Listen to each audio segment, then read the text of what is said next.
ფილოლოგია ალბათ ფიზიკა. ეს არის ენათმეცნიერების სახელმწიფოდან ამოკრეფილი ტერმინები, რომლითაც ჩემი შვილი სწავლობდა ფილოლოგიის ფაკულტეტზე და მე თვითონ ვეძებდი ამ ტერმინებს ენათმეცნიერი გახლავართ, რომ გამერკვია რა ენაზე იყო ეს სახელმწიფო დაწერილი. დღეს ჩვენ აი ამ მდგომარეობაში ვართ სამწუხაროდ. აი ესე მივიღეთ სამწუხაროდ. აი ეს არის განათლების სამინისტროს ვებგვერდზე დევს ეს ლექსიკონი და ამ ლექსიკონიდან ამოწერილი სიტყვებია. ფაქტობრივად უმეტესად არის სამწუხაროდ ეგრეთ წოდებული საერთაშორისო სიტყვები. ხა ეგრეთ წოდებულს უწოდებ რატომ ამაზეც ვისაუბროთ. ფაქტია, რომ დღეს ჭარბობს უფრო მეტად უცხო სიტყვები. თვით ენათმეცნიერებაშიც კი 20-30 წლებში უძველესი ქართული ტერმინებით ახლოვანი, ხმოვანი, საერთაშორისო უკვე გადაფარა ეგრეთ წოდებულმა საერთაშორისო ტერმინებმა სონანტი, კონსონანტი, აფიქსი, ასპირატი, დღეს უფრო ესენი ისმის სამწუხაროდ. და ამის შედეგად მოყვება ძალიან ცუდი რამ. მაგალითად, თუ დავაკვირდებით სატელევიზიო გამოსვლებში ჟურნალისტების, არა მარტო ჟურნალისტების, ჩვენ ახლა ამ ბოლო დროს რატომღაც აი ამ მთელ რისხვას მე ჟურნალისტებზე ვიყიდ ხოლმე ჯარს, მაგრამ მე ნამდვილად ეს ასე არ არის. რაც მე ხა წერან გაჩვენეთ, ეს არის სახელმწიფოებიდან და ოფიციალური ენიდან ამოწერილი სიტყვები, ასე რომ ეს პატარა გოგო-ბიჭი ჟურნალისტები მართლაც ამ ყველაფერში ნამდვილად არ არიან ყველაფერში დამნაშავენი. ეხლა მაგალითად, აი თითქოს უწყინარი სიტყვა ხა აფიქსირებს, ხო და აფიქსირა. აი ნახეთ ეხლა თანდათან ანაცვლებს გამოხატა, შეამჩნია, აღნიშნავს, ასახა. მაგალითად, მან დააფიქსირა თავის, მან გამოხატა, შეგვეძლო გეთქვა. მან შეამჩნია, იგი შეამჩნიეს ტელევიზიასთან, ხო? ვაღოთ იგი დააფიქსირეს ტელევიზიასთან და ასე შემდეგ. და რა ხდება ამ დროს? ეს ერთი დაფიქსირება უკვე რამდენიმე ქართულ სიტყვას ენაცვლება და ეს ქართული სიტყვები უკვე თანდათან თავისთავად უკვე ხდება არქაული, მოძველებული და ასე კარგად ცხადია ქართული ენის ლექსიკა. საბოლოოდ აი ესეთ სახი არის, ანუ ერთი არ ყველგან არის დღეს დააფიქსირა, ნაცვლად გამოხატა, გამოთქვა, ასახა, გადაიღო, შენიშნა, აჩვენა. ეს წინადადებებიც ქვემოთ არის, ანუ ამოწერილი ფრაზებია, აი ამდენი სიტყვის ნაცვლად ხმარობთ მხოლოდ აი ამ დააფიქსირას. აი ეს უკვე სიტყვები, რომლებიც იშვიათად ვიყენებთ. მაგალითად, მოაწესრიგა, მოაგვარა, დადგენილება, წესი, რჩევა, მითითება, ეს ყველაფერი დღეს არის რეკომენდაცია და უკაცრავად რეგულაცია და ხო, რეგულაცია და რეკომენდაცია ქვემოთ მოცემულია წინადადებები, რომლებშიც უკვე ოფიციალურ ენაშიც, კანონებშიც მთლიანად თანდათან ენაცვლება უკვე ეგრეთ წოდებული საერთაშორისო სიტყვა. და საბოლოოდ ვიღებთ რას, რომ მაგალითად ეს სიტუაცია, რომელსაც ახლა ყველა ვიყენებთ, ხო, სიტუაცია უკვე ანაცვლებს ვითარება, მდგომარეობა, გარემოებას. ეხლა ჩემი თაობა ჯერ კიდე იყენებს მეტნაკლებად ამ სამ სიტყვას, მაგრამ თანდათან მთლიანად გადაფარავს სიტუაცია ამ სიტყვებს, რეგულაცია, წესი, ღონისძიება, იმპლემენტაცია, განხორციელება, შესრულება, დანერგვა, იდენტობა, თვითყოფადობა, ეროვნულობა, მაგალითად ძალიან ხშირად გაიგებ მოახდინეს იდენტიფიცირება, ენაკვდება, დამროს დაადგინეს ვინაობა, გარკვიეს რა მოხდა, ხო, ჩვეულებრივად შეგვიძლია, მაგრამ არა, მოახდინეს ან მოაბილიზეს, ან დაორგანიზეს, სამწუხაროდ უკვე ეს ჩვენი ენა ხდება თანდათან.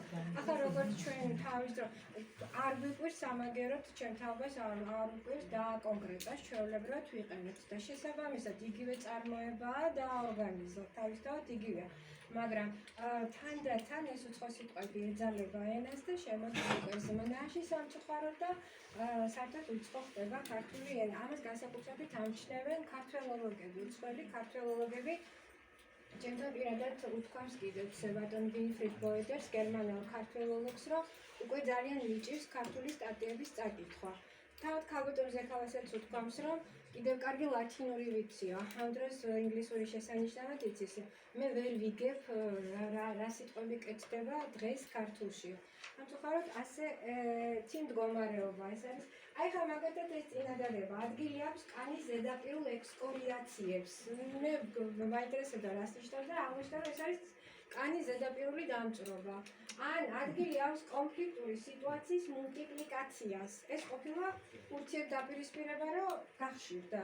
ანუ თვითონ მთარგმნელმა მე გამაგებინა და შევთანხმდით, რომ ეს არის. ანუ არსებითად გამოდის, რომ ინგლისურიდან თარგმნილი ტექსტი, ეგეწოდება ვითომ რაღაც ქართულ, მე ისევ სათარგმნი გვაქვს და ხშირად ამ რაღაც გაურკვეველი ქართულიდან თარგმნილი ტექსტი უფრო ნართული გასაგებია, ვიდრე თვითონ ინგლისური. სამწუხაროდ ასე ხდება. ну ამაზე აღარ გავაგრძელებ, საბოლოოდ ახლა ლექსიკონში რომ მივიდეთ ასე ვთქვათ ნიკოლაძეებამდე და ამ ლექსიკონამდე და უფრო ნათლად რომ დავინახოთ რა გააკეთა ამ ხალხმა და რა ხელა მემკვიდრეობა დაგვიტოვა, ამისთვის ძალიან მნიშვნელოვანია ეს პატარა რაღაცა შესავლის გაკეთება. აი ხა 1920 წლის ლექსიკონი არის ჩემთვის ეს ნიკოლაძეების ლექსიკონი, რომელიც მე ხა თავიდან გამოვეცი. ესე ვთქვათ, ზედმეტად ქართული ლექსიკონი, როგორც მას ოპოზიციონერები უწოდებდნენ. ზედმეტად ჭარბად ქართული ლექსიკონი. ესე ძალიან სასაცილო შეფასება იყო, მაგრამ რეალობა იყო. ეხლა შუქფარი იყო აბაჟურის შესატყვისი.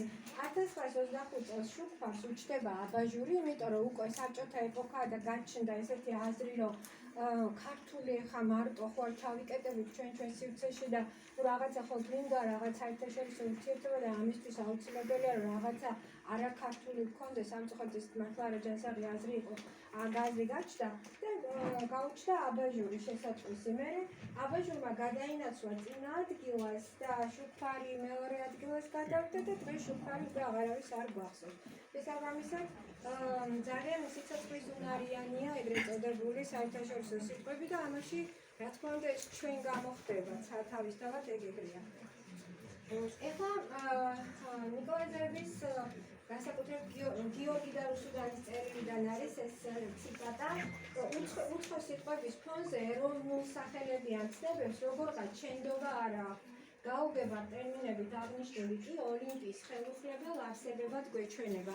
ამას ამჩნევდნენ ნიკოლაძეები, რომ ქართველები უფრო რაღაც მაინც იხრებოდა აზრი, რომ უნდა უფრო მისაღები იყო არაქართული ტერმინები და ამას ეს აზრი დაამარცხეს მათ შორის და ამას ებრძოდნენ და მათ საქმე გააკეთეს, რა თქმა უნდა, რა საქმე ამასაც ვნახავთ. ეხლა საბოლოოდ რო ვთქვათ, საბოლოოდ როგორი უნდა იყოს ტერმინები? ხელოვნურად უნდა შევქმნათ, ქართულიც და საერთაშორისოც უნდა იყოს, თუ მხოლოდ საერთაშორისო უნდა იყოს. მოკლედ აი სამი აზრი არის ბოლო-ბოლო, როგორ მოვიქცეთ, რა გავაკეთოთ.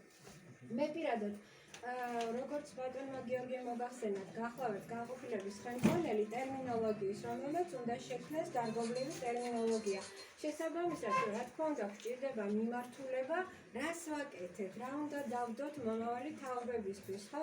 ასე მოვედი ნიკოლაძეების სკოლის შესწავლამდე.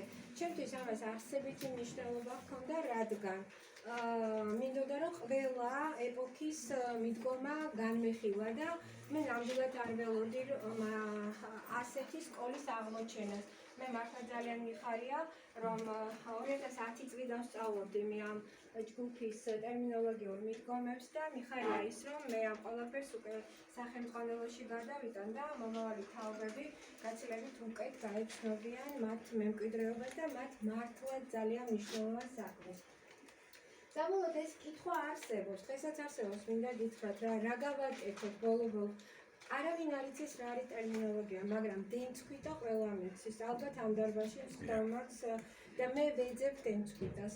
დენცხვიტა არ არსებობს არც ერთ ლექსიკონში და საბოლოოდ ვასკვნი, რომ ალბათ ეს არის მშობლიურ ენის შესახებ ანეკდოტების სერიალი და რაც უნდა გაგვიკვირდეს, აღმოჩნდა, რომ ქართული ენის შესახებ არსებობდა რაღაცა მოარული ანეკდოტები.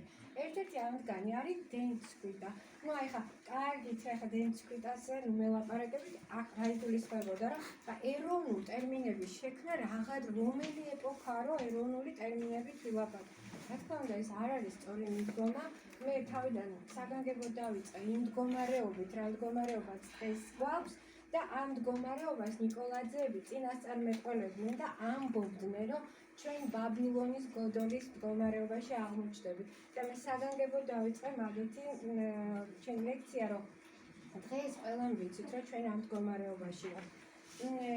ეხლა არის კიდევ ესეთი ორი მოსაზრება, რომ ენა ცოცხალი, გაგიგიათ ალბათ ყველასგან, რომ ენა ცოცხალი ორგანიზმია და თავისით ვითარდება, მას არ სჭირდება ეხლა მეცნიერთა რაღაც ჩარევა და მეორე ენის განვითარებისთვის აუცილებელია მასზე ზრუნვა, მოვლა, პატრონობა.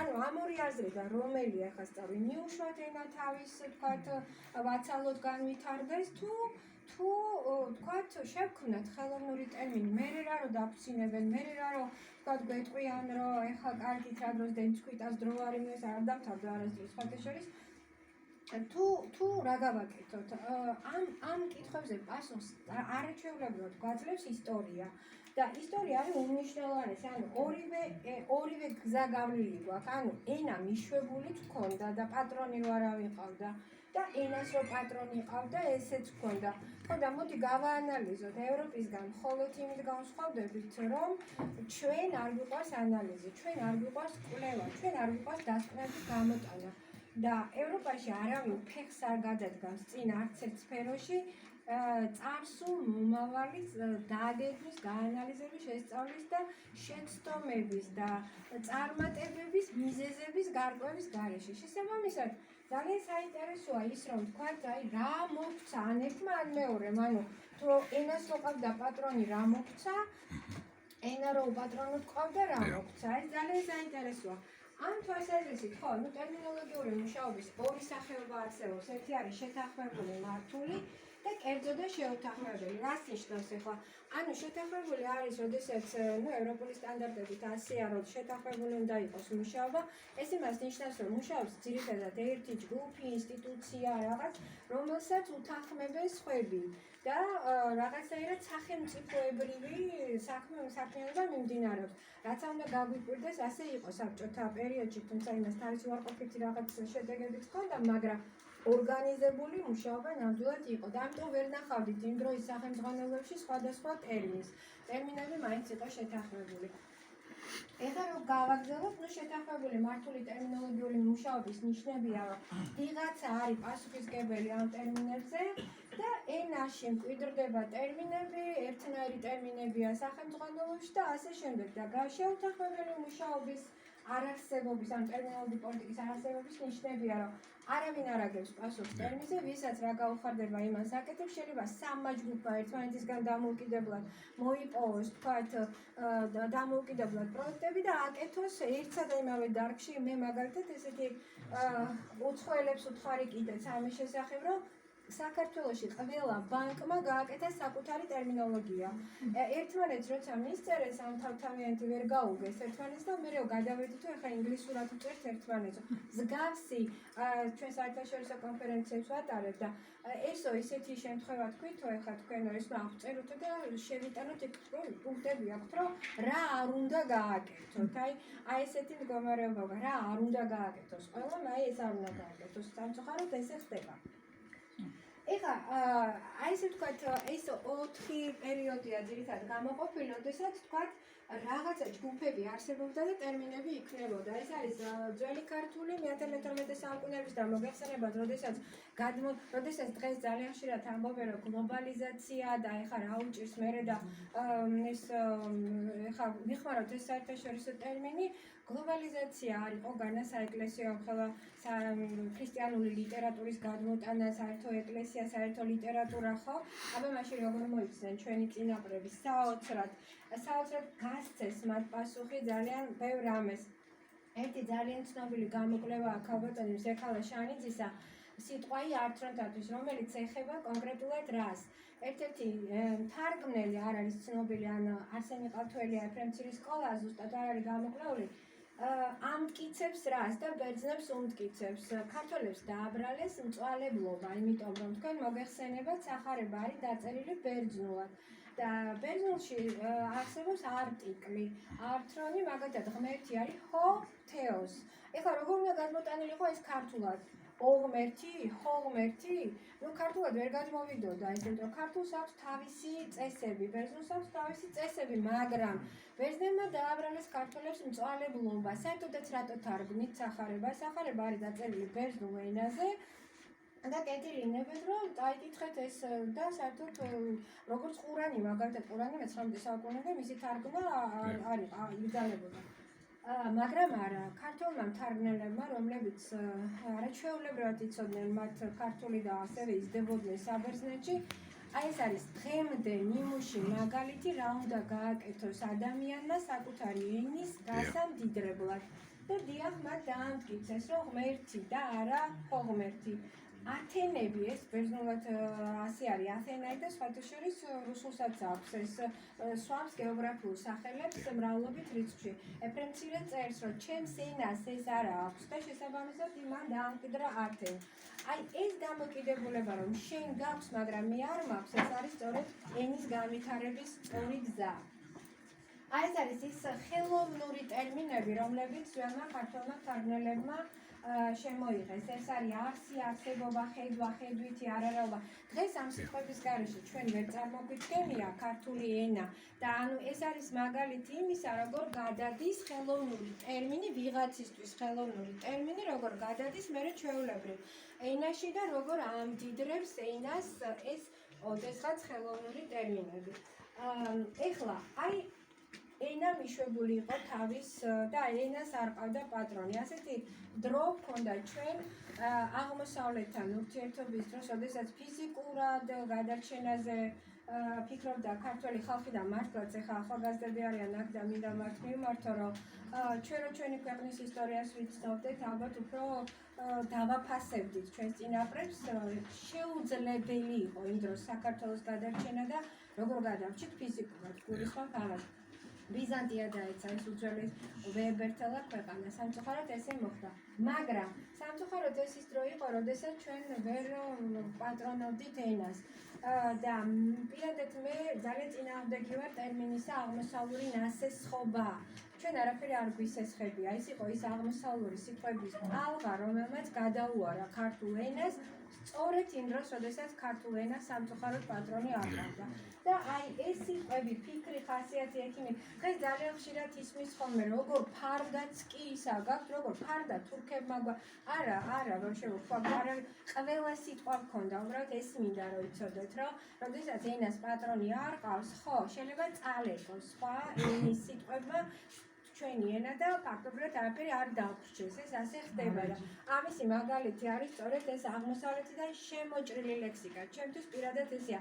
მე არასოდეს არ ვახვდი ასესხები სიტყვები და სხვათა შორის სულხან საბამ ეცადა სულხან საბამ სცადა რომ ეჩვენებინა ქართველი ხალხისთვის ეს ფაქტობრივად იყო პირველი ბარბარიზმების ლექსიკონი. ის ამტკიცებდა რომ ეს არის არასწორია, ეს სწორია, ეს და ყველგან უთითებდა ქართულ სიტყვებს, რომ იქნებ ქართველებს გაიხსენებინათ საკუთარ. მაგრამ მე-19 საუკუნის ლექსიკაში უკვე სამწუხაროდ მე არ ვიცი რატომ მოხდა, მაგრამ ქართული სიტყვები აღარ გადავიდა და გადავიდა მხოლოდ აღმოსავლური სიტყვები. ესეც საკმარისია სხვათა შორის რატომ მოხდა ასე. და შემდეგ ამ პერიოდს მოყვა რა თქმა უნდა ილია ჭავჭავაძის პერიოდი და მე ხალხმა სკოლაშიც სწავლობთ ბავშვებო და ძალიან მნიშვნელოვანი პერიოდია. ილია ჭავჭავაძე მეორე სუნთქვა ფაქტობრივად გაუხსნა ქართულ ენას. მან შექმნა ახალი სალიტერატურო ენა და მან შექმნა ძალიან ბევრი ქართული ტერმინი. ენა საზოგადო რამაა თქვა ილია. ეს ძალიან მნიშვნელოვანი ნათქვამია, იმიტომ რომ მე მომისმენია მაგალითად ერთ-ერთი ჟურნალისტის აღარ მინდა სახლის დასახელება გამოსვლა თქვა ესეთი რამ რომ იცით რა მე არ მიყვარს როცა შენიშნებს მაძლევე ენა საერთოა და რაზეც მინდა იმაზე ვილაპარაკებ მაგრამ მას როგორც ჩანს არ ქონდა წაკითხული ილია ჭავჭავაძის ორიოდეს სიტყვა ილია ჭავჭავაძე ზუსტად ეს თქვა რომ ენა საზოგადო რამაა და მას კეთილი ვინებოდა ყველა უნდა ცეთ პატივი ეს არ არის უკაცრავად სანაგვე რომელსაც გინდა ჩააყრე ენა ცოცხალი ორგანიზმია მაგრამ არ არის ის რომ რასაც მინდა იმას ეს ყველას უნდა გქონდეს რა თქმა უნდა გაცნობიერებული ილიას პერიოდზე ბევრს არ გავაგზავნებ იმიტომ რომ ილიამ თავისი გასაკეთებელი ნამდვილად გააკეთა და დღესაც კი ყოფნის მისი შექმნილი ქართული მეტნაკლებად ეხლა არაფერია ილიამ საფრთხე გააკეთა სწორედ რომ მათ გარშემო შემოიკრიბა არაჩვეულებრივი ჯგუფი და ეს ამბობს ეს ბარბარიზმებს ეძახდა შემონაყარ სიტყვებს და დღეს თუ ეხლა ჩვენ მოაბილიზას ვებრძვით ილია ებრძოდა აი უჩიტელი უჩენიკი პრისტავი და მან ეს სიტყვები დაამარცხა ბავშვებო მან ამ სიტყვებს აპატიებს რომ ბავშვებს მიმართა ბავშვებთან ამბობს მან ამ სიტყვებს უწოდა ბარბარიზმები და ფაქტობრივად რუსული სიტყვები ენაში არ შემოუშვა და ეს ძალიან მნიშვნელოვანი იყო. აი ეს სიტყვები, რა თქმა უნდა, ყველა ნაკვლევი არ არის, რომელიც ცილიამ შექმნა ხელოვნურად. მიმართულება, ღირებულება, სინამდვილე, უარყოფა, უფლება, შინაარსი, თვალთახედვა, ნაფიცი, მსაჯული, ილია შექმნილი, ხელოვნურად შექმნილი და გაცოცხლებული ტერმინებია. შემდეგ ისევ მოვედით 1918 წლამდე. 1918 წელი იყო ყველაზე რთული და მძიმე პერიოდი, იმდენად, რამდენადაც სახელმწიფოებრიობის გამოცხადებას უსწრებდა უნივერსიტეტის გახსნა. თქვენ კარგად მოგეხსენებათ და უნივერსიტეტი, როდესაც იხსნებოდა რუსული, ესე ვთქვათ, ნიჰილიზმის დედა, ამ ყველაფერს რომ რაც უნდათ უნივერსიტეტი, როდესაც მათ არ აქვს ტერმინები, ისინი ვერ წაიკითხავენ ლექციებს და ხო გახსნან, მე ვთქვათ რა მოყვება ამ ყველაფერს, მაგრამ ეს აი ამ სწორი აზრის დამარცხებაში დაგვეხმარნენ ნიკოლაძეები. ნიკოლაძეებმა გააკეთეს ის, რასაც თვითონვე უწოდებდნენ სახელმწიფოებრივი და საშვილიშვილო. ხა ვილაპარაკობთ თვითონ გიორგი ნიკოლაძეზე. გიორგი ნიკოლაძეს უკვე 1913 წელს ჰქონდა შექმნილი უნიკალური არაჩვეულებრივი ლექსიკონი, რომელიც არ იყო ჯერ გამოცემული, ეს იყო სპორტული ლექსიკონი, რომელშიც არც ერთი არაქართული სიტყვა არ არის, არც ერთი სხვათა შორის. ამ ნიკოლაძეებს რო რასაც ვეძახით და ამათი მოღვაწეობა ძალიან ბევრი რამ შესასწავლია. არ ვიფიქროთ, რომ ამ წიგნით ყველაფერი მთავრდება. ეს მათი ლექსიკონი აქვს წინა სიტყვაობით. მე უბრალოდ რაც დავინახე, ის დავწერე, მაგრამ ვერ ვიტყვი, რომ ამ კვლევა დამთავრებულია. კვლევა უნდა გაგრძელდეს. შესაბამისად, ამ ლექსიკონის გულისხმობს სპორტული ლექსიკონის შესახებ კიდე ცალკე გამოკვლევის დაწერა ნამდვილად ძალიან კარგი იქნებოდა. თუნდაც პროცენტულადაც არა გვაქვს ჩვენ დათვლილი, რამდენი სიტყვა გვაქვს, ძალიან ბევრი სიტყვა გვაქვს. თუ დღეს ჩვენ რამე ქართული გვაქვს ტექნიკურ ტერმინოლოგიაში, ყველა სიტყვა იძებნება ამ ლექსიკონში, ნიკოლაძეების ლექსიკონში და ძალიან დასანანია, რომ მაგალითად ჩემმა სტუდენტობამ ისე გაიარა, რომ მე ამის შესახებ არაფერი ვიცოდი. და ხო, ну რა თქმა უნდა, ამ ხელა შრომას უნდა თავისი ადგილის მიჩენა და ამის შესახებ ყოველთვის უნდა ამაზე უნდა იზრდებოდნენ ახალგაზრდები. ეხლა იდგა ესეთი ამოცანა, რომ რაცო ჩვეულებრივად რამდენიმე თაობამ უნდა გააკეთოსო, ჩვენო ცხოვრებამო, ეხლა ერთბაშად დაგვისახაო ეს ამოცანაო და ჩვენო იძულებული ვართ, რომ ეხლა ეს მთელი ამდენი დარგის ტერმინოლოგია უნდა შევქმნათო. არადა როცა ნიკოლაძეები იწყებდნენ ამაზე მუშაობას, უკვე არსებობდა ძალიან დიდი დაპირისპირება იყო. ნაწილი ჯგუფისა ამბობდა, რომ რა გვინდა ეს ქართული ტერმინები და იყოს ეს საერთაშორისო. და მეორე ნაწილი ამტკიცებდა, რომ არა, ქართული უნდა არსებობდეს. საბოლოოდ ნიკოლაძეები მაინც თავიანთ გზას გაყვნენ და გიორგი და რუსუდა ნიკოლაძეები განსაკუთრებით მათი გამოქვეყნებული სტატიები მაქვს შესწავლილი, რომლებშიც ისინი პირდაპირ ამტკიცებდნენ, რომ ქართული ტერმინებით, ქართული ძირებით უნდა შევადგინოთ ტერმინები, თუ გვინდა რომ ენას შევმატოთ რამე. თუ გვინდა რომ ენას მომავალი გქონდეს, აქ უნდა აუცილებლად გავაცეცხლოთ ქართული ძირები. არ გაჩერებულან მოწინააღმდეგები საოცარი საპასუხო წერილები იწერება, პირდაპირ დააბრალეს, რომ ეს არის ტერმინოლოგიური დიქტატურა, რომ ამის უფლება არავის აქვს, რომ ნიკოლაძეები რატო აკეთებენ ამას, მაგრამ ერთი საოცარი რამ მოხდა ამ პერიოდში. ერთი საოცარი რამ მოხდა, რომ 1919 წელს, რაც იშვიათად ხდება საქართველოში, სამწუხაროდ იშვიათად ხდება, 1919 წელს გაერთიანდა ორი დამოუკიდებლად მომუშავე ჯგუფი. ჩვენ გაერთიანება საერთოდ იშვიათად გვახასიათებს და ჩემი აზრით, აი ყველაზე მნიშვნელოვანი რაც ამ დროს მოხდა, ეს იყო ამ ორი ჯგუფის გაერთიანება. და ეხლა მინდა გაჩვენოთ აი ამ ცენტრის ამბავი, უკაცრავად. კარგით რომ ვიყოთ ჯობს მაშინ. იყო ჩვენთვის ყველაფერი საინტერესო იქნება. არა, ხარ დავყალეს. არა, პირიქით ეს ნიკოლაძეები კიდევ უფრო მეტად გვაინტერესებს. ეხლა უფრო მეტად მაქვს. ამტკიცებდნენ ესეთ რამეს, რომ თუ ხალხს თავისი სახის და დამოუკიდებლობის დაკარგვა არ სურს, მას საკუთარი და თანამედროვე კულტურის დონეზე მდგარი ენა უნდა ჰქონდეს. რა თქმა უნდა, ასე ფიქრობდნენ და ამას შეალიეს თავიანთი ცხოვრება. ეხლა აი ამბობდნენ რომ მაგრამ მე-20 საუკუნე დაიწყო და არა გვაქვსო სამეცნიერო ენა არა გვაქვსო მართლაც არსებობდა ეს პრობლემა. ჩვენ მე-19 საუკუნეში უნდა გქონოდა უნივერსიტეტი მოგეხსენებათ ილია ჭავჭავაძეს ამისნება არ მისცეს და მართლა მისი ნამდვილად მისი დაწყებული ბრძოლა დამთავრდა მე 1918 წელს უნივერსიტეტის გახსნით. მაგრამ ეს ნამდვილად არსებობდა ეს პრობლემა რომ უმაღლესი სასწავლებლების თქვათ სახელმძღვანელოების ტერმინოლოგია არ არსებობდა. ზოგადად მათ ესმოდათ ამ სირთულე ამ საქმის და დღესო არ არისო ეს ტერმინოლოგიაო და ნიკოლ ნიკოლაძე უკაცრავად გიორგი ნიკოლაძე წერს ერთ-ერთ საგაზეთო სტატიაში რომ ჩვენ რომ ეხლა ის ტერმინები შემოუშვათ რაც უცხოეთში არის და ყველა ის დარგი გადმოვიღოთო ერთიო სულხან-საბა ორბელიანს რა ლექსიკონიც არ აქვსო იმხელა მასალა დაემატება არაქართული ქართულსო და ეს მომავალში ნამდვილად გამოიწვევს ძალიან დიდ არეულობასო მაგრამ თვითონ აი ეს 18-21 წლები არის საოცრად რაღაცა ეროვნული ძალის გამოღვიძება, ეს რა თქმა უნდა ყველაფერს ეტყობოდა და ეს ძალიან საინტერესო ბრძანება აქვს გაცემული გზათა მინისტრს, რომ მიუხედავად იმისა, რომ რამდენჯერმე მოახდინე განკარგულება, რათა მთელ საქართველოს რკინიგზის სადგურებზე რუსული ასოები წარწერანი მოსპობილიყო და ქართულად შეცვლილიყო, განკარგულებანი სისულეში მოყვანილი მაინც არ არის. მოვითხოვ, რომ 3 დღის განმავლობაში საქართველოს გზათა სადგურებზე რუსულად წარწერები ქართულად შეიცვალოს. დღეს პეკინზე რო გაიარეთ, პეკინის ქუჩაზე საბურთალოზე მხოლოდ რუსული, ინგლისური და რაღაცები აწერია. ერთი ესეთი ბრძანება ნამდვილად არ გვაწყენდა. მაგრამ ეს ძალიან ეროვნული ის იყო თაობა.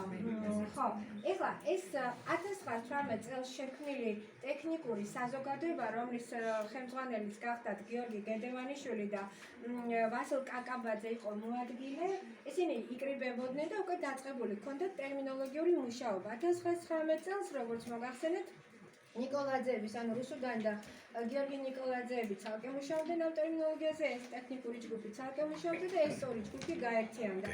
და ვასილ კაკაბაძე წერს ერთგან, რომ ეს იყო ძალიან დიდი ეროვნული საქმე, რომ აი ეს ესე მოხდაო. და ამ გაერთიანებამ ნამდვილად 1921 წელს გამოვიდა პირველი ლექსიკონი, უკაცრავად 1920 წელს გამოვიდა პირველი ლექსიკონი, ეს სიტყვარი და 21 წელს გაიმეორეს, იმიტომ რომ 3 თვეში გაყიდულა ეს ლექსიკონი და უკვე ძალიან დიდი მოთხოვნა იყო. ეხლა გავაგრძელოთ, აი ეს არის გიორგი გედევანიშვილი, ვასილ კაკაბაძე მოადგილე, ამ ჯგუფში იყვნენ ირაკლი ჭედლიშვილი და დავით ბერეკაშვილი, ესე იგი ეს იყო ასე ერქვა ტექნიკური საზოგადოების სატერმინო სექცია და ესენი გიორგი ნიკოლაძე, რუსუდან ნიკოლაძე და ამათთან ერთად მუშაობდნენ ივანე ბერიძე და მიხეილ შალამბერტი, რომელიც გერმანიდან ახალი დაბრუნებული იყო. ზუსტად აი ეს ორი ჯგუფი გაერთიანდა, აი ეს არის სურათი, რომელიც ეს არის სიტყვარის ავტორები, ხა რაც შეეხება სიტყვარზე არ მithქვამს.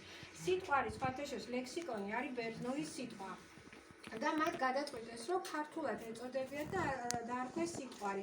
ყველაზე დიდი კრიტიკა დაიმსახურეს ამის გამო და არა და რომ დავაკვირდეთ მართლაც ეხა რუსულად სლავა რქვია, გერმანულად ვორტერბუხ ქვია, სიტყვების წიგნი ქვია, ინგლისურად დიქშენარი ქვია, ანუ რა დააშავეს ისეთი თქვათ, აი რა უჩვეულო რა ქნეს, რა გააკეთეს სიტყვარი, ანუ ქართული ტერმინი გაჩნდა ლექსიკონის შესატყვისად. მაგრამ რატომღაც მაინც არ მიიღო საზოგადოება.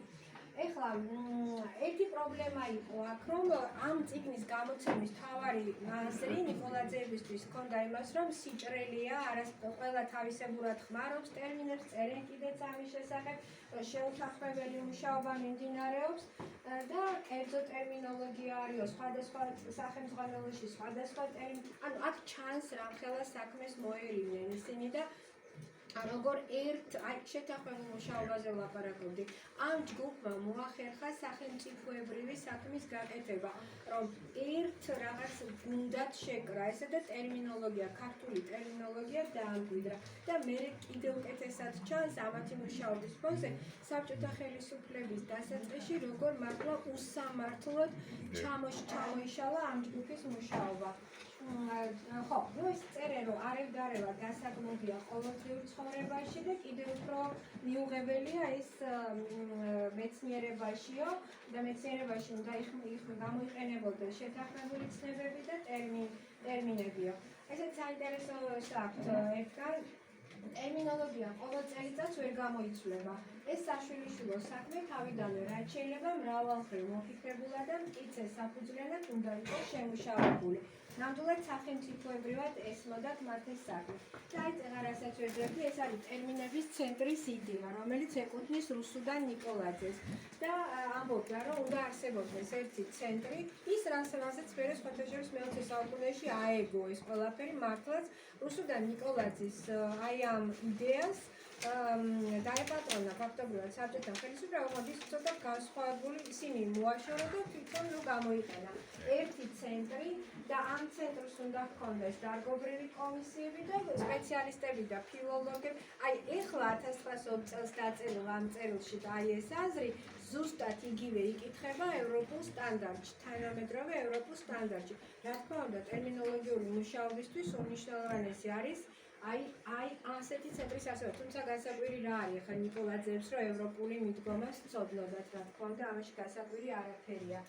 ხო, და ეხლა ტერმინების ცენტრზე წერენ მე რომ თუ კი ვინმეს თავის რაღაცა ტერმინის აღდგენა მოუნდებაო ასეთ შემთხვევაშიო, მან უნდა აცნობოს ცენტრს, შეათანხმოს ცენტრთან და ეს ცენტრი მიიღებს, რა თქმა უნდა, ეს არ ნიშნავს იმას, რომ ცენტრის გარდა არავის ექნება ტერმინის შექმნის უფლება. უბრალოდ, თუ ჩვენ გვინდა რომ ამ ტერმინებმა ენაში ეს ტერმინები ენაში დავამკვიდროთ, მაშინ უმნიშვნელოვანესია რომ გქონდეს შეთანხმებული მუშაობა. ბატონს არ აქვს კამი და იქნებს რომ მიცადე.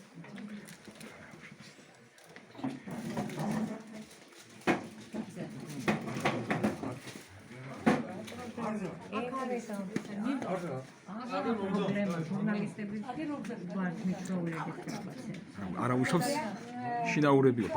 გაზეთში უნდა გამოაქვეყნოს, საზოგადოებას უნდა გააგებინოს, უამბოს ამ ტერმინის შესახებ და მხოლოდ ასეთ შემთხვევაში მივიღებთ ჩვენ ამ ტერმინებსო.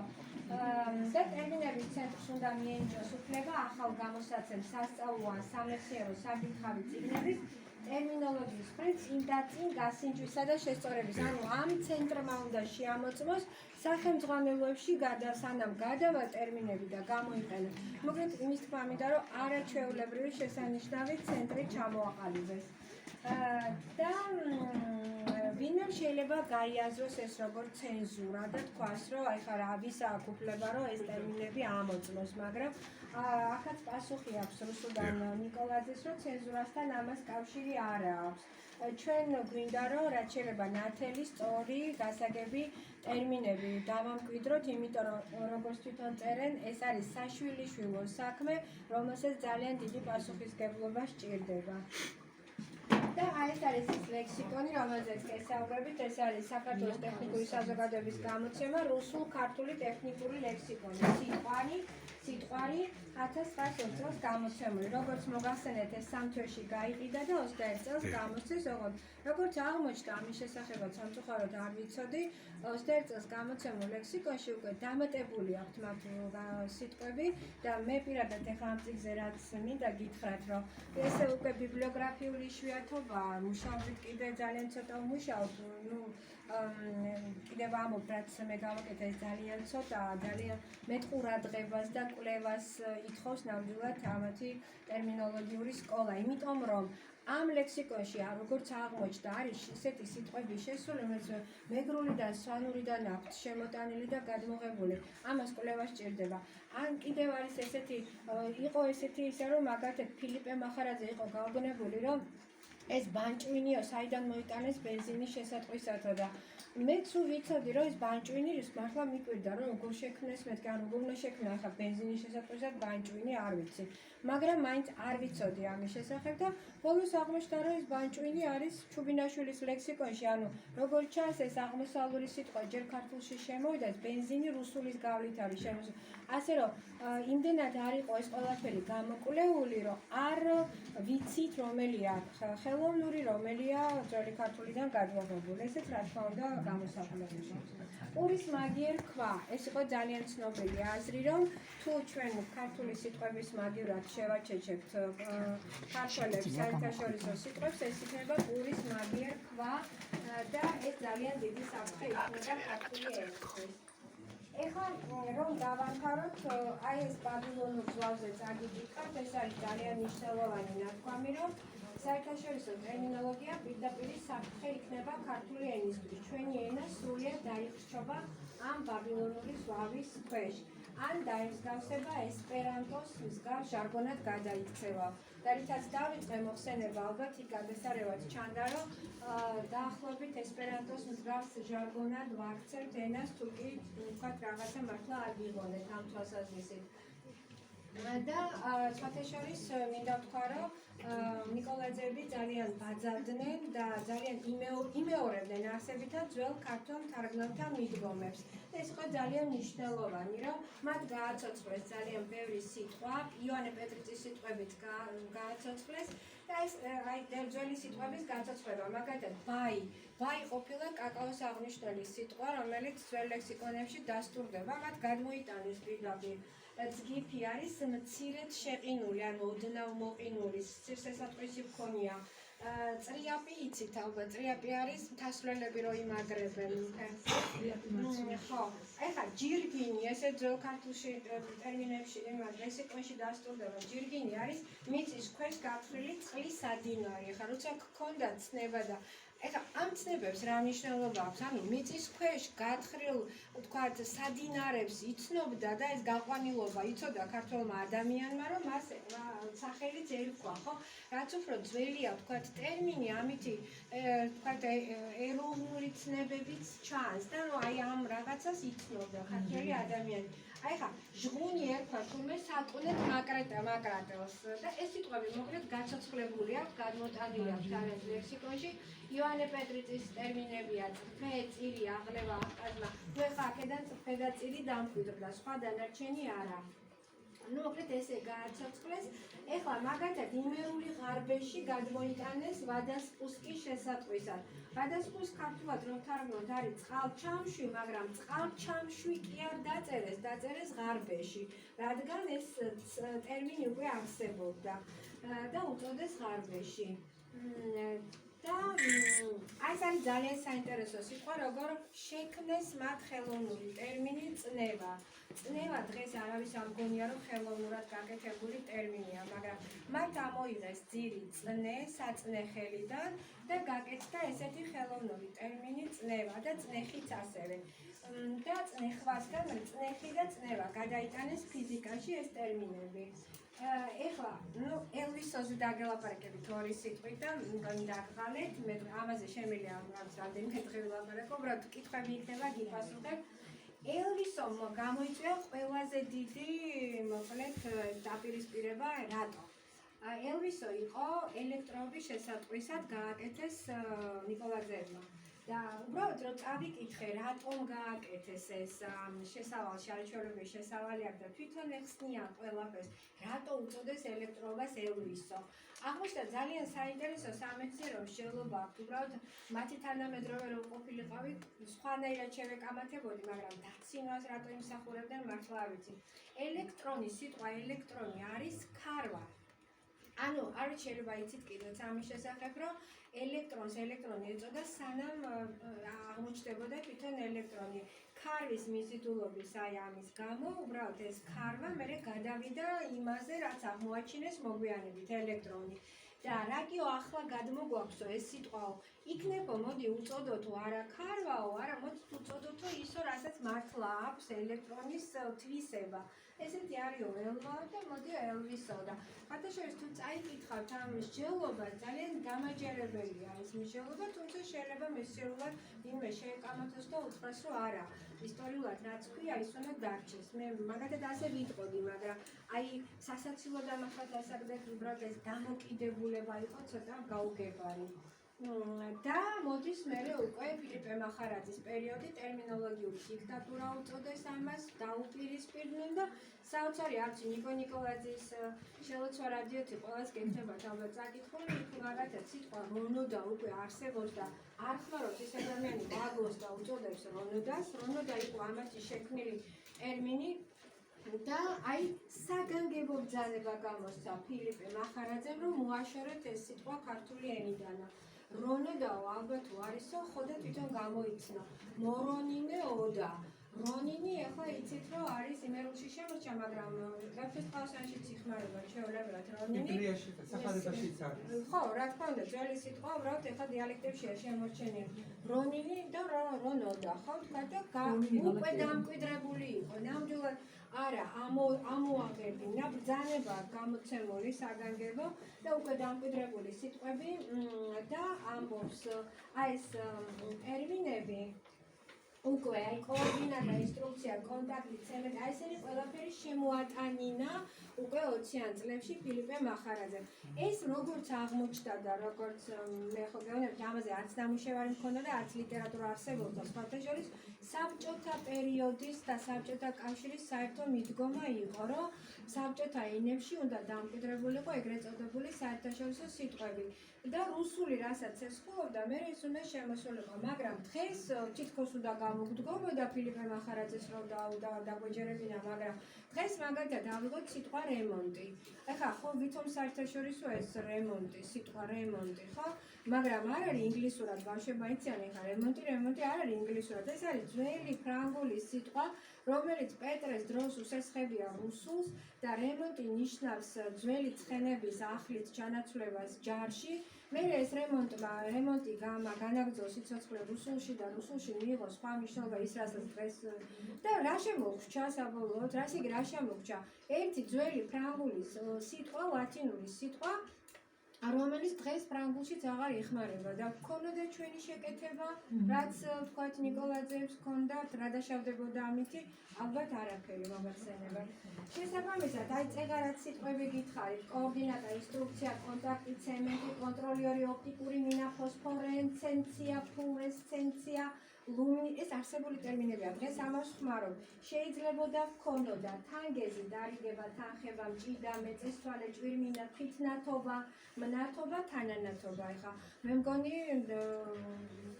რომ ქართული გამოთქმა აჯობებდა, ამაზე უნდა შევთანხმდეთ. ნუ ამაზე გესაუბრეთ. და ეს ძალიან საინტერესო იყო მათი ტერმინის წარმოების. აი მაგალითად ატომს უწოდეს წია და რატო წია და ეს აწია და წია გააცოცხლა. მართლაც საოცარი. აი როგორც დღეს ამერიკელები არიან ძალიან ლაღები ტერმინშემოქმედებაში და ძალიან თავისუფლად შეუძლიათ მაგალითად თაგვი უწოდონ იმ რაღაც მაუსი იცით კარგად და რაღაც აი ესეთი ლაღები არიან, აი ესეთი სილაღე ჰქონდათ ნიკოლაძეებს, რაღაც აი თავისუფლე გამოპოვებული ადამიანების სილაღე ჰქონდათ და მათ ჰქონდათ რაღაც ესეთი ისე რომ ქართული ძირები, ქართული სიტყვები და ამაში რაღაცა უცნაურობას რა თქმა უნდა ვერ ხედავდნენ. საბოლოოდ აი რა დავკარგეთ ნიკოლაძეების ჯგუფთან დაპირისპირებით. შეიძლებოდა ჰქონოდა შუბზონი, წრეზონი, ჰაერწრეზონი და დღეს გვაქვს ფოტომეტრი, მანომეტრი, ბარომეტრი და ასე შემდეგ. და საბოლოოდ დავამთავროთ ივანე ჯავახიშვილის ძალიან ცნობილი სიტყვებით, რომ ენის უწყლობა, ძველისა და ახლის მემკვიდრეობითობა იძლევა მეცნიერული ტერმინოლოგიის ჩამოყალიბების საშუალებას. მინდა ვთქვა, რომ ნიკოლაძეების ერთმა შესანიშნავმა ტერმინოლოგიურმა სკოლამ პირადად მე მასწავლა ძალიან მნიშვნელოვანი რამ. მიუხედავად იმისა, რომ საბჭოთა კავშირში დავებადე, გავიზარდე და უფრო როგორც გითხარით, მესმოდა, რომ საერთაშორისო სიტყვები უფრო მისაღებია და უფრო განათლებული გამოჩნდები მათი გამოყენებით და მიუხედავად იმისა, რომ მე თვითონ ლათინური ბერძნული მაქვს დამთავრებული, მასწავლა ძალიან მნიშვნელოვანი რამ, რომ ქართულ სიტყვების ტერმინოლოგიურ ტერმინშემოქმედებას ზე მნიშვნელობას ვერაფერს გააკეთებს ადამიანი მომავლისთვის, ენის მომავლისთვის და ამდენად ამ პროცესში უნდა იყოს ჩართული მთელი საქართველო და მე მინდა გთხოვოთ ერთი რამ, რომ ენათმეცნიერების ინსტიტუტის ტერმინოლოგიის განყოფილება აკეთებს ახლა ტერმინ ბანკს, თავს უყრის ესე უწოდეთ ტერმინ ბანკი, ტერმინ საცავი, ასე ქვია ევროპაში. ეს არის დიდი ელექტრონული მოგეხსენება ციფრულ ეპოქაში გადავედით. ეს არის დიდი ელექტრონული ბაზა, რომელშიც უკვე თავს უყრით ყველა ლექსიკონს, რაც კი არის დაბეჭდილი, ძალიან ხანგრძლივი და მძიმე შრომაა, მაგრამ გვინდა რომ მომავალ თაობას ჰქონდეს უკვე ხელის გულზე ეს ყველაფერი. აქ ძალიან კარგად ჩანს ვის რა აქვს გაკეთებული. მაგალითად მე თვითონაც არ ვიცოდი, როდესაც ვაკეთებდით ვენტილაცია, მანქანის ვენტილაციას, უცებ ტერმინ ბანკში აღმოვაჩინეთ, რომ ნიკოლაძეების ჯგუფს ვენტილაციისთვის ჰქონიათ სანიავო გაკეთებული და ძალიან მადლობელი ვარ მათი, რომ დღეს ეს სიტყვა უკვე დავაბრუნეთ, ასე ვთქვათ, ქართულში და თითოეულ თქვენგანთან განსაკუთრებით ახალგაზრდებს ხორდი და კავტონინოს და ყველა მასწავლებლებს თუ მოგვაწოდებთ სიტყვებს. ძალიან ბევრი სიტყვა ჭირს სხვათა შორის. ჩვენ შეგვიძლია თავენთი ავტორებით გადაგვაქვს, მაგალითად შტეპსელი გერმანული სიტყვა მოგეხსენებათ და მისი შესატყვისი დენსარტი მოგვაწოდა მე-7 კლასელმა გოგონა რობაქიძემ, მაკა რობაქიძემ და მისი სახელი და გვარით ესა გადავიტანეთ და უყვებით კიდეც ამის შესახებ. ეხლა ხან კიდე შემოგთავაზეს ბარდაჩოკის შესატყვისი არ ჰქონდა ქართულში, ხარას უწოდებდნენ ხარას და ეხლა ბავშვებმა სანიმთე შემოგთავაზეს, მაგრამ ეს არ არის ჯერ განხილული, ჩვენ ამას განვიხილავთ და მერე გადაგვაქვს ლექსიკონში თავისი ანუ ისტორია, ბავშვის სახელი, გვარი, ყველაფერი მითითებულია ხოლმე და ასეთ სიტყვას განსწავლებლები ბავშვებთან ერთად თუ მოგვაწოდეთ, არსებითად გავაგზავნებთ ნიკოლაძეების ვეცადოთ, რომ გავაგზავნოთ ნიკოლაძეების გზა. ძალიან დიდ მადლობას გიხდით დასწრებისთვის, რა ვიცი, რაღაცები გამოვტოვე, მაგრამ თვითონ რა თქმა უნდა. კი ბატონო, თუ შევძლებთ. დიდი მადლობა.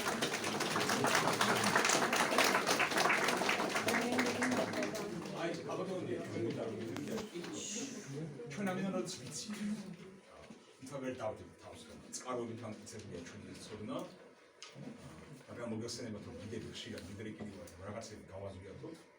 და ხანდახან მე ეს განსხვავებული მიგონია ჭეშმარიტია, მაგრამ მენად ჩვენ ვიცით. ჯერ ნიკო ნიკოლაძეს, ასევე გიორგი ნიკოლაძეს, ნიკო ნიკოლაძეს, გიორგი და ზუსტად ქონდა ქართული ანბანის მოხაზულობის რეფორმირების იდეა. ვინაიდან ვითარდებოდა გამომთვლელი მანქანები, გამომთვლელი ტექნოლოგიები, თვითონ ისინი გიორგი ნიკოლაძე იქნება. თვლითი სისტემა. არა, ანბანის. ეს როგორც ვიცი ნიკო ნიკოლაძეს და აი ზუსტად გამოთვლით მანქანებს უკავშირდებოდა ასევე გიორგის იდეა, რომ ათობით სისტემაზე გადასულიყო.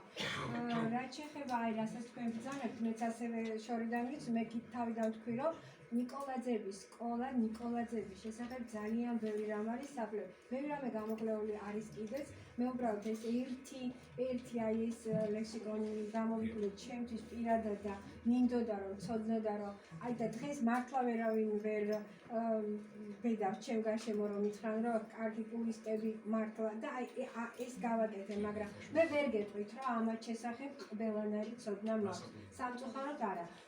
გიორგის ნიკო ნიკოლაძეზე მე დღეს არ მილაპარაკე და მისი ცნობილი ლიანდაგი ახლა ყველა მიცის და არც ვთქვათ გიორგის სიტყვები ახლა ფეხბურთი, ჩოგბურთი, არაჩვეულებრივი სიტყვები რაც მან დაგვიტოვა, მაგრამ ამ სისტემაზე მართალი გითხრათ მე უბრალოდ ვიცი რომ ნიკო ნიკოლაძეს და მაგრამ დაწუნებით მაგას შესახებ ვერაფერს გეტყვი. ათობით სისტემაზე თვითის მანქანაც არ იყო დაკავშირებული. ეს ქალბატონ ლიასაც აქვს ჩვენთან ერთ-ერთ ჟურნალში, რომელიც მე ახლა ჩამოვიტანებ. ქალბატონ ლიას ვთხოვე მაშინ მე ინტერნეტში ნახე მისი სტატია და ვთხოვე კონფერენციაში მიიღო მონაწილეობა და სტატიაც გამოაქვეყნა ზუსტად ამასთან დაკავშირებით. მაგრამ საინტერესო იქნება მაინც თქვენი მოსაზრება. რამდენად ბუნებრივი შედეგი იყოს ჩვენი ენისთვის, რომელიც უცობითი თვლის სისტემა, როგორც გიორგი და შეიძლება ათობითი თვლის სისტემა. ეს იყო გიორგის როგორც მეცნიერის რაღაც ექსპერიმენტული იდეა. ეს აზრი ახლაც არსებობს, სხვათა შორის არსებობს. ერთი სვანურში არის ათობითი სისტემა და ჩვენი მათემატიკოსი ჩვენ როგორც მოგახსენეთ, ყოველ წელს ვატარებთ კონფერენციას ტერმინოლოგიაში. ერთ წელს სტარდება ადგილობრივი და ერთ წელს საერთაშორისო და იქ ზუსტად გასულ წელს წაიკითხა ომარ ძაგნიძე, გახვალთ მათემატიკის ინსტიტუტის პროფესორი, ნიკოლაძეების ამ იდეას არ ეშვება და უნდა რომ გააცოცხლოს და ამბობს რომ გაცილებით უფრო მეცნიერულია, გამართულია, უბრალოდ საზოგადოებას ალბათ ახლა ამაზე გადასვლა გაუჭირდება, ისე რომ ყველაფერზე გადასვლა გვიჭირს ჩვენ. ერთი ახალი სიტყვის მიღებაც გვიჭირს, მაგრამ მათემატიკოსები ამტკიცებენ რომ ეს ძალიან სწორი და მიგნებული მათ არაჩვეულებრივი ჩვეულებრივი მსჯელობა აქვს, ძალიან ვრცელი მსჯელობა ამათობით სისტემაზე, ამ ლექსიკონის შესწავლაში და ძალიან დამაჯერებელია ეს სისტემა. უბრალოდ ჩემთვისაც კი შეიძლება ეს ცოტა რთული ის იყოს ასათვისებელი, მაგრამ მათი მსჯელობა სრულიად დამაჯერებელია. და ერთ-ერთი საუბრის დროს თქვენ ვისაუბრეთ, თქვენ მაშინ მიახერხეთ ცოტა ხან გაველი და შედა თქვენი საუბრეთ და მე გამოვჩავ საზოგადოებასთან საუბრობთ, რომ ერთადერთი ვინც უწევდა მეცნიერულ საფუძველზე ოპონირებას ნიკოლაძეებს იყო ივანე ჯავახიშვილი და რა საფუძველზე შეიძლება ვიდოდა ეს ოპონირება? გეტყვით ახლა მე უბრალოდ რაღაცები გამოვტოვე და ივანე ჯავახიშვილის მე სხვა შევსე პირველად ოდესაც დავიწყე ამაზე მოხსენების წაკითხვა ბათუმში 2010 წელი იყო ყოფილი ტექნიკუმი იყო განსაკუთრებით ფილოლოგიის სფეროში რომ ეხლა ამ ჯგუფზე აღარ გუნა ეს არ არის მეცნიერული ეს ყველაზე ძალიან გუნდსატკენი იყო რომ თითქოს ამტკიცებდნენ რომ მეცნიერული არ არის ანუ უცხო სიტყვების შემოღება მეცნიერულია და ეს გზა და მაშინაც დამისვეს ეს კითხვა რომ აი ივანე ჯავახიშვილს არ მოსწონდა ნიკოლაძეები ხათაშორის მაშინ არ ვიყავი მზად და არც ლიტერატურა არ არსებობდა რომ ეს მეკლია და მე თვითონ ამიტომაც უფრო ჩაუღმავდი არავითარ შემთხვევაში ივანე ჯავახი და მე მიწერია კიდეც ერთ გამოკვლევაში აქაც მიწერია წინა სიტყვაში საგანგებოდ წავიკითხე მათი დაპირისპირება ჯერ ერთი მადლობას უხდიან ამ წიგნში ივანე ჯავახიშვილს თანამშრომლობისთვის უბრალოდ ივანე ჯავახიშვილს არ მიაჩნდა სწორად ხელოვნური ტერმინის ამბობდა რომ მოდი ამოვწეროთ ჩვენ გვაქვს ძალიან დიდი მასალა და სხვათა შორის აქ ვიხსენებ კიდეც რომ ასეთი დაპირისპირება იყო ილია ჭავჭავაძისა და აკაკი წერეთლის შორის ილია ამბობდა რომ თუ საჭიროა შემოვიტანოთ კიდეც ხელოვნურიც გავაკეთოთ აკაკი ამბობდა რომ აღარ გვინდა ძველი გავაცოცხლოთ მაგრამ საბოლოოდ ივანე ჯავახიშვილიც ეხლა ცოცხალი რო იყოს ანა აუცილებლად დღეს ნამდვილად შეგვიძლია ვთქვათ რომ ნიკოლაძეები იყვნენ მართალნი დღეს რო ჩვენ ნიკოლაძეების ამ ლექსიკონის მასალა ჰქონდეს და ტერმინ ბანკში მალე დავადგენთ პროცენტებს ანუ რამდენი პროცენტი ქართული ტერმინი დაუტოვეს ნიკოლაძეებმა ქართულ ენას და უკვე ნათლად ჩანს მაგრამ რიცხვებს დავდებთ მალე და ისინი იყვნენ მართლები ისინი ვერ წარმოგვიდგენია დღეს ენა ჩვენ წნევა ბუდობი ეს ხო ხელოვნური ტერმინებია ყველაფერი ხელოვნურია და შესაბამისად ივანე ჯავახიშვილის ხელით ამოწერილი მასალა სამწუხაროდ ხელნაწერთა ინსტიტუტში დეს და სავსეა და დრო ნიკოლაძეები ამას ეუბნებოდნენ ილია ჭავჭავაძეს თავის დროზე აკაკი წერეთლის მაგას ეუბნებოდა ჩვენ არა გვაქვს დრო იმის რომ და სხვათა შორის მე ხას მაგას ვამბობ რომ ეს ტერმინ ბანკი ტერმინ ცაცავი ზუსტად ეხლა მოგწევს იმის საშუალებას რაც უნდა ივანე ჯავახიშვილს და გეტყვით ერთ სიტყვას რომელიც გავაცოცხლეთ ეხლა ზუსტად ძველი ამ დიალექტების და ის გაერთიანება მოგცა ამი დუტის ალბათ ყველა ხმარობ პალტოს შესაძლო არ აქვს სხვათა შორის მაგის ქართული შესაძლოა და ნუ სალიტერატუროში არ არის და აღმოჩნდა რომ რაჭულში არის ამის შესაძლოა არის ბამბულა იხმარება ჩვეულებრივად ხმარობენ მაგისთან დაბამბული და გავაცოცხლეთ ეს სიტყვა ჩვეულებრივად გადმოვიტანეთ ანუ ისაც უნდა და ივანე ჯავახიშვილს რომ აგერა გვაქვს მთელი მასალა და გავაცოცხლოთ ეს დღეს ტექნიკურად უფრო შესაძლებელია მაგრამ იმ დროში და იმ ეპოქაში ნიკოლაძეები იყვნენ ძალიან მართლები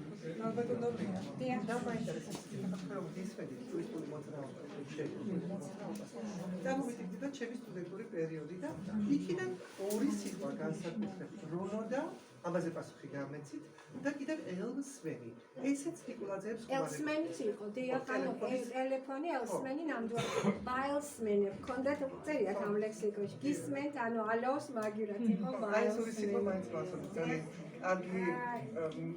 მათ ჰქონდათ არაჩვეულებრივი მიდგომა გაღმა შეედავე გამოღმა დაგრჩება რაც მეტ ქართულს გავაკეთებ იქიდან ყველა ეკლესიაც არ დარჩა ეკლესიის ქართული შესაძლისი არის შესაკრებელი მაგრამ ქართული იყო დამკვიდრდა ეკლესია მაგრამ ნუ მაინც შემორჩა მაგრამ ქართული შესატყვისი ხო ჰქონდა ზუსტად ეს მიდგომა ჰქონდათ ნიკოლაძეებს ყველაფრის შესატყვისი ჰქონდათ ქართულად 10-დან 8 შემორჩა 2 დავკარგეთ ასე რომ ელსმენიც და ელვისოც მაგრიგისაც აქ შეიძლება ბევრი ვიღაცისთვის ძალიან სასაცილო სიტყვა იყოს მაგრამ არ არის ქართული სასაცილო იცით რა და კიდევ თქვა აი ჩემი და ჩემი სახელით გითხრათ პირადად დიდი მადლობა იმიტომ იმდენად მნიშვნელოვანია ის თემა რაც თქვენ ახლა თქვენ ჩვენამდე მოიტანეთ იმიტომ ბავშვები საფრთხილეში, აი ქართული სული იფარგება ამის ამ უცხოურ ტერმინოლოგიაში ჩაძირვით. იცით, ტელეფონი, ირგვლივ ყველაფერი გარემო, მიკრო, მაკრო, გარემო, ყველაფერი არის აი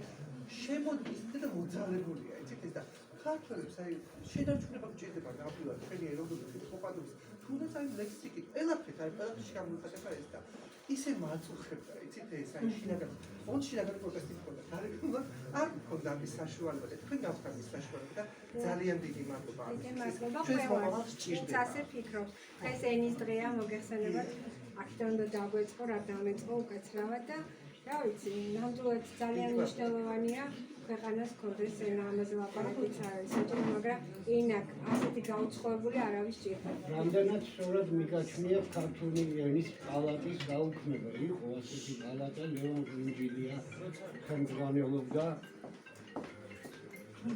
მაპატიეთ რა უკაცრავად არა ეხლა მე რამდენადაც ვიცი ფუნქციონირებს ეს პალატა არ ახლა ფუნქციონირებს მეც თვითონ გახლავართ ამ ის დაარსდა ენის დეპარტამენტი და ამის წევრი მეც გახლავართ მაგრამ სამწუხაროდ ვერ ასრულებს ვერ ასრულებს არ ჩანს